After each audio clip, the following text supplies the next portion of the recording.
வந்துங்க ஐயா மஞ்சள் பூசணி பாயாசம் செய்ய போறோம். பாயாசம் வந்துங்க இதுக்கு வந்து மஞ்சள் பூசணி, அதான் மஞ்சள் பூசணிக்கு வந்து மஞ்சள் பூசணிக்காய் வேற வேற பேருங்க. மஞ்சள் பூசணிக்காய்னு சொல்லுவாங்க, அரசாணிக்காய் சொல்லுவாங்க, பரங்கிக்காய் சொல்லுவாங்க, பரங்கிக்காய் 3 பேர் இருக்கு. ஒவ்வொரு ஊர்ல ஒவ்வொரு பேரு. நம்ம வந்து அதுக்காக வந்து பேரை வந்து சொல்லிடுறோம். அவங்க ஊர்ல என்ன பேர் சொல்லுவாங்களோ அந்த பேரை தெரிஞ்சுக்கலாம் ஐயா. இப்போ பாயாசத்துல வந்துங்க சேமியா போடுவோம் இல்லையா, சேமியா மாதிரி இது இருக்குங்க. அதுக்கு வந்து இதை வந்து துருவிக்கிறோம், சின்ன துருவலில் போட்டு துருவிக்கிறோம். நீங்கள் அரைக்கிறதுக்கு ரெடி பண்ணுங்கம்மா. இது அரைக்கணும். தேங்காய் பால் அங்கே இருக்குதோ? தேங்காய் பால் அங்கே வச்சு அதான் நான் போய் எடுத்து வரேன். சேமியா சேமியா இது பேஸ். தேங்காய் பாலில் அரைக்கிறதுக்கு அதை அரைச்சிடுவோங்க. தேங்காய் பாலில் அரைச்சுங்க, அதை அரைச்சிட்டு அந்த ஜூஸ்ல அதை அப்படியே ஃப்ரெஷ்ஷாக கலந்துக்கும். அவ்வளோதான் போதுங்க. இதுல தேங்காய் பால் ஊற்றுவீங்களா? அது லைட்டாக தேங்காய் பால் ஊற்றி, தேங்காய் பால் வேறு அங்கே வச்சுட்டு வந்துட்டோம், எடுத்து வந்துடுறோங்க. இருக்காங்க பாத்தீங்களா? எடுத்து ப்ரிப்பேர் பண்ணிட்டோங்க. கண்டுபிடிச்சிங்களா? இருக்குங்கய்யா, இருக்கு, கிடைச்சிடும். தேங்காய் பால் எடுத்தாச்சு. இது தேங்காய் பால் கொஞ்சம் ஏற்கனவே எடுத்து வச்சுட்டேங்க. தேங்காய் பால் ஊற்றி தான் தேங்காய் பால் அரைச்சி எடுக்கணும். அது இதை கொஞ்சம் லைட்டாக ஊற்றி தேங்காய் போட்டு அரைச்சி அந்த சக்கை திப்பியாக வரும், சாப்பிட்றது டேஸ்ட். அது ஜார் கொடுக்கணும். அது லைட்டாக கொஞ்சம் இதையே ஊற்றி லைட்டாக அரைச்சிக்கலாம். தண்ணி ஆட் பண்ணாமல் இதை ஆட் பண்ணிட்டோம்னா இதுவும் நல்லா அரைஞ்சிடும்.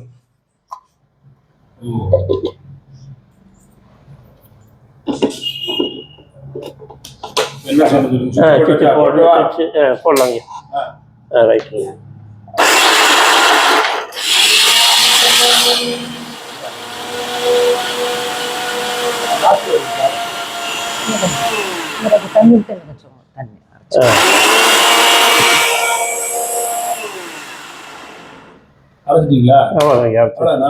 அரைஞ்சிருக்குங்க, செக் பண்ணிக்கலாம். அரைஞ்சிருச்சுங்க, அவ்வளோதாங்க.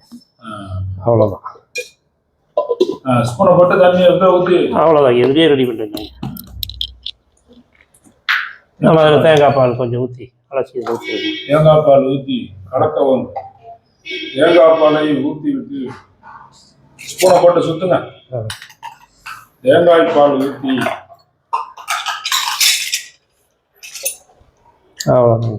அந்த பால் கொஞ்சம் கொஞ்சம் ஊற்றிக்கோங்க. இது எல்லா பாலுமே இருக்காதுன்னு வச்சுருக்கீங்க? ஆமாங்க, ஆமாங்க. பால் நான் ஊற்றுங்க. போதும் போதும் போதும் போதும். தேவையான அளவு ஊற்றிக்கலாங்க. நீங்க வீட்டுல செய்யும் போது விரலெல்லாம் விட்டு கையெல்லாம் விட்டு. ஆமா, நாங்க வீடியோக்காக வேண்டி விரல் நீங்க எல்லாம் தான் பேசுவீங்க, கமெண்ட் போடுவீங்க. அதனால நீங்க உங்களுக்கு மட்டும் செய்யும் பொழுது இவ்வளவு மெக்கானிசம்லாம் நீங்க பண்ண வேண்டியதில்லை. வீடியோ எடுக்கிறதுக்காக நாங்க வந்து நீங்க ஆளுக்கு கமெண்ட் போட்டப்பா, நீங்க போடுற கமெண்ட்ல தங்க முடியல, தங்க முடியல. அதை தள்ளி விட்டுலாங்க. அதுமே நாங்க கையால தான் தள்ளி விடுவோம். ஆமா ஆமாங்க. வீட்டுல ஒவ்வொருத்தரும் நீங்க செய்யும் போது அப்படி பண்ணிக்கலாம். இப்ப பல்க் கிரௌடெல்லாம் நம்ம நேரடி பேச்சுலாம் பண்றோம்னா எல்லாரும் மானிட்டேஷன் கையில க்ளோஸ் போட்டுட்டு எல்லாம் பண்ணுவாங்க. தன்னார்வல அப்படி பண்ணுவாங்க. தலைக்கெல்லாம் கேப் போட்டுருவாங்க, முடிவுகளுக்காக அதெல்லாம் வச்சு செய்வாங்க. இப்ப முந்திரி வந்து பயிற்சிக்கு வருவாங்கல்ல, அவங்க எல்லாம் அப்படி கலந்துருக்கீங்க. நம்ம இன்னும் எதுவுமே கலக்குறீங்க.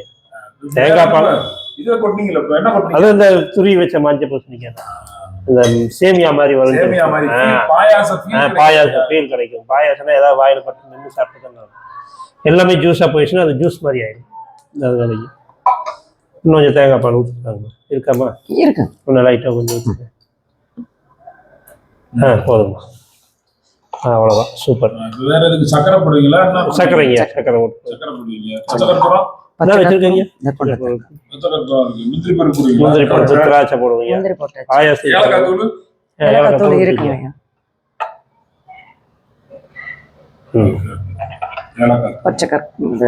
சக்கரை போடுங்க. பச்சை கற்பூரம் கொஞ்சம் போடுங்க. பச்சை கற்பூரம் போடுங்க. கொஞ்சம் உடைச்சு பச்சை கற்பூரம் நல்லா நுணுக்கி தூசியா போட்டாச்சு. நாட்டு சக்கரை போட்டீங்களா? என்ன போடல? போடணும். நாட்டு சக்கரை போடுங்க. இளநீர் புட்டிங். அது இளநீர் புட்டிங். Secret menu. நேரில் வந்தால் கற்றுக்கலாம். அவ்வளோதான். இதில் வந்து நாங்கள் ஒரு கலர் பார்த்து சர்க்கரை பத்துமா பத்தாதான்னு கண்டுபிடிப்போம். இதுக்கு கொஞ்சம் சர்க்கரை போட்டால் நல்லா இருக்குன்னு எனக்கு தோணுது. ஆமாங்க, அவ்வளோதாங்க. உப்பு கொஞ்சம் ஓகே. மறுபடியும் சாப்பிட்டு பார்த்து பத்தலைன்னா வேறு கூட சர்க்கரை ஆட் பண்ணி போட்டுக்கலாம். அவ்வளோதாங்க. பாயாசம் ரெடி. முந்திரி போட்டாச்சு, திராட்சை போட்டாச்சு, மஞ்சள் பூசணிக்காய் பாயாசம் மிக அற்புதமாக ரெடி ஆயிடுச்சு. அரசாணிக்காய் பாயாசம் ரெடி ஆயிடுச்சு. பரங்கிக்காய் பாயாசம் ரெடி. மஞ்சள் பூசணி பாயாசம் ரெடி. மைக்க கொடுங்க, பேசுவோம். இந்த பாயாசம் இப்போ நீங்கள் பார்த்தீங்கல்ல, இது பச்சை, அதாவது இயற்கை உணவு பச்சையாக செஞ்சுட்டோம். சாப்பிட்றதுக்கும் ருசி ரொம்ப அருமையாக நல்லாயிருக்கும். நீங்கள் இந்த உணவு வந்து ஒரு ஃபங்க்ஷனில் கூட நீங்கள் செஞ்சு உங்கள் வீடுகளில் கொடுத்து ட்ரையல் பாருங்கள். வீட்டுக்கு கெஸ்ட்டு வந்தால் கொடுத்து பாருங்கள். இயற்கையான உணவுகளை சாப்பிடும்போது நம்ம உடம்புல அது போய் ஒட்டும். உங்கள் லிவர் செரிமானத்துக்கு உதவி செய்யும். உங்கள் சிறுகுடல், பெருங்குடல், இரைப்பை எல்லாம் உதவி செய்யும். இந்த உணவு எடுத்து நீங்கள் வாயில் வச்சோன்னா உங்கள் மைண்டு முடிவு பண்ணுவது நமக்கான உணவுன்னு. உங்கள் உடம்பு நீங்கள் சாப்பிட்ற உணவை ஏற்றுக்கணும், ஒத்துக்கணும். உங்கள் மனசு தான் இப்போ நீங்கள் சாப்பிட்ற என்னென்னமோ கலர் கலரான உணவுகளை உங்கள் மனசுக்கு தான் பிடிச்சி நீங்கள் சாப்பிட்றீங்களே தவிர உடம்புக்கு பிடிக்க மாட்டேங்குது. அதனாலதான் வியாதி வருது. ஒவ்வாமை ஏன் உண்டாகுது, அலர்ஜி ஏன் உண்டாகுது, ஃபுட் அலர்ஜி ஏன் கிரியேட் ஆகுது? உங்க மனசுக்கு பிடிச்சிருக்கு, உடம்புக்கு அந்த ஃபுட்டு பிடிக்கல, அதனாலதான் அலர்ஜி வருது. அப்ப இந்த உணவெல்லாம் நீங்க சாப்பிட்டீங்க அப்படின்னா உங்க மனசுக்கும் பிடிக்கும். எடுத்து நாசி கொண்டு போனாலே வாசனை ரொம்ப அருமையா இருக்கும். தேங்காய் பாலும் அந்த ஏலக்காய் வாசனையும் பச்சை கற்பூரம் இதெல்லாம் செரிமானத்துக்கு உதவி செய்யும், வாசனைக்கும் உதவி செய்யும். வாசனை பொருட்கள் ஏன் ஒரு உணவுலையும் சேர்க்கிறோம்னா ஒரு உணவினுடைய சுவை 70% வாசனையில தான் இருக்கு. வாசனை ஒரு மீன் பொரியலோ ஒரு பிரியாணியோ இந்த வாசம் வருது பாருங்க. ஒரு கீரை சூப் வைக்கிறோம், ஒரு வெஜிடபிள் சூப் வைக்கிறோம், அந்த வாசம் வருது பாருங்க. வாசத்துலதான் எனர்ஜி. அடுத்து அதை மெதுவா கண்ணு மூடி சாப்பிடும் பொழுது உச்சியில போய் தட்டும். அந்த சுவையினுடைய உணர்வு உச்சத்துல தட்டும், மின்சாரம் பாயும் உடம்பெல்லாம். அப்ப ஒவ்வொரு செல்களும் பாட்டு போட்டு டான்ஸ் ஆடுற மாதிரி குதிச்சு ஆடும் பாருங்க. ஆட்டம் உங்க உடம்புல உண்டாகும் பாருங்க, ஒரு வைப்ரேஷன். அதுதான் சாப்பாடு.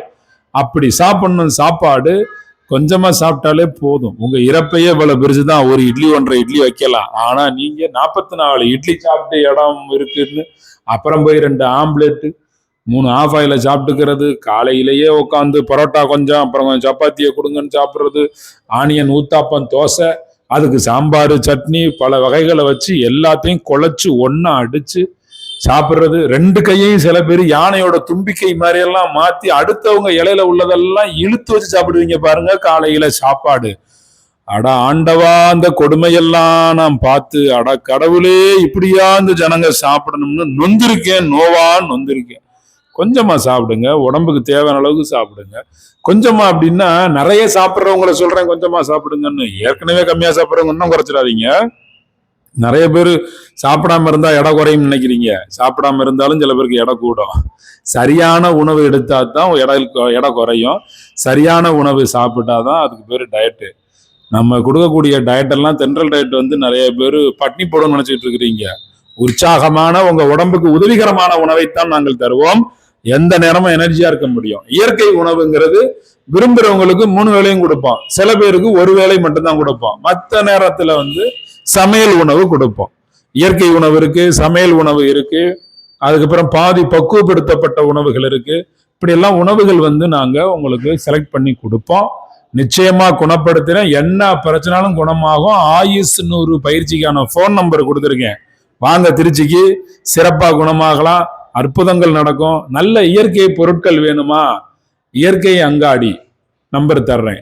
ஆயுஷ் 100 இயற்கை அங்காடி. டிஸ்கிரிப்ஷன் பாக்ஸ்ல நம்பர் இருக்கு, போன் பண்ணுங்க.